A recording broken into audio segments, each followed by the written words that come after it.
Hi friends, എല്ലാവർക്കും പുതിയ വീഡിയോയിലേക്ക് സ്വാഗതം.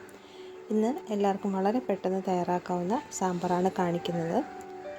അരക്കപ്പ് സാമ്പാർ പരിപ്പ് കഴുകി കുക്കറിൽ വേവിച്ച് വെച്ചിട്ടുണ്ട്. കുക്കറിലായതുകൊണ്ട് പരിപ്പ് കുതിർത്ത് വെക്കേണ്ട. അരക്കപ്പ് പരിപ്പിന് 1.5 കപ്പ് വെള്ളം ചേർത്താണ് വേവിച്ചിരിക്കുന്നത്. ഇതിൽ 2 ഉരുളക്കിഴങ്ങും 1 സവാള അല്ലെങ്കിൽ 10-12 ചെറിയ ഉള്ളി 2 തക്കാളിയാണ് എടുത്തിരിക്കുന്നത്. വേറെ പച്ചക്കറിയുടെ ആവശ്യമില്ല.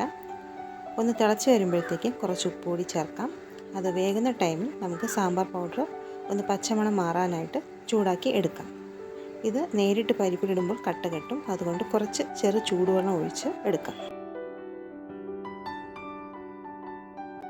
ഇത് വെന്ത കഷ്ണങ്ങളിൽ ചേർത്ത് കൊടുക്കാം. ഉരുളക്കിഴങ്ങൊക്കെ വേവാറായിട്ടുണ്ട്. അടച്ചു വയ്ക്കാം.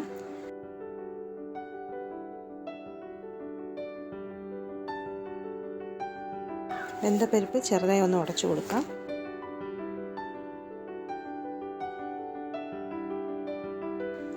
ഇതിലേക്ക് കഷ്ണങ്ങൾ ചേർക്കാം.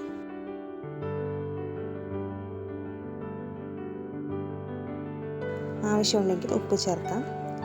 ചെറു തീയിൽ ഒരു 5 മിനിറ്റ് തിളക്കട്ടെ. താളിപ്പിന് കുറച്ച് വെളിച്ചെണ്ണ ഒഴിച്ച് ചൂടായ ശേഷം 1/4 ടീസ്പൂൺ ഉലുവ, 1 ടീസ്പൂൺ കടുകും പൊട്ടിയ ശേഷം കറിവേപ്പിലയും 2-3 പച്ചമുളകും ഇട്ട് വറുക്കാം. തീ ഓഫ് ചെയ്ത ശേഷം കുറച്ച് കായപ്പൊടി കൂടി ചേർക്കാം. വേണമെങ്കിൽ ശകലം മുളക് പൊടി കൂടി ചേർക്കാം, എങ്കിൽ കറിക്ക് നല്ല നിറം കാണും. താളിപ്പ് സാമ്പാറിലേക്ക് ഒഴിച്ചു കൊടുക്കാം. ഇത്രയേ ഉള്ളൂ, സാമ്പാർ റെഡി ആയിട്ടുണ്ട്. ഈ ഈസി സാമ്പാർ ട്രൈ ചെയ്ത് നോക്കണേ. വീഡിയോ ഇഷ്ടപ്പെട്ടാൽ ലൈക്ക്, ഷെയറും സബ്സ്ക്രൈബും കൂടി ഒന്ന് ചെയ്തേക്കണേ. Bye friends, take care.